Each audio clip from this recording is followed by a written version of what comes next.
जितना आदमी चलेगा भैया नीचे उतर जाएगा, ठीक है। अव्यवस्थित होता प्रोग्राम अशांति बना कर आगे बढ़ेगा।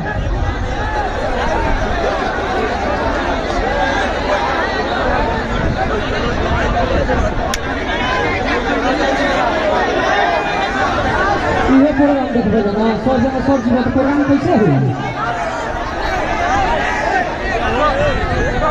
भाई शांति प्रस्तुत करें। हेलो हेलो हेलो देखिए, हमनी के पंकज भैया के शादी में जुटल बनी जा, एक से बढ़ के एक कलाकार आ रहल बड़े। शिल्पी राज जी जस्ट आ रहल बड़ी, तब तक एगो गीत छोटा सा हम 2 लाइन के सुना देते।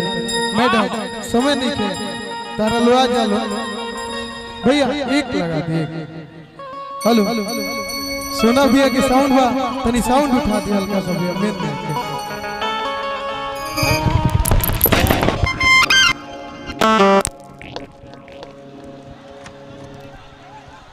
भैया सभी लोग भागे।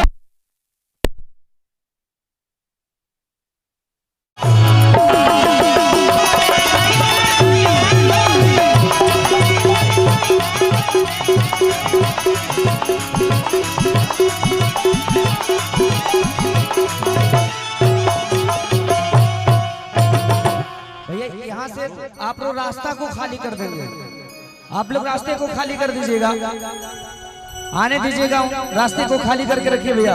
आइए तब तक एक गीत भैया नौरतन भैया आपसे मैं चाहूंगा एक गीत प्रस्तुत करें। हेलो हेलो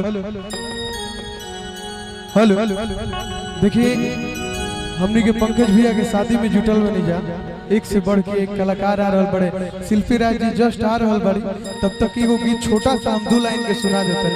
मैडम समय नहीं के तारा लोआ जालो भैया, एक लगा दिए। हेलो सोना भैया के साउंड बा, तनी साउंड उठा दे हल्का सा भैया, मेन में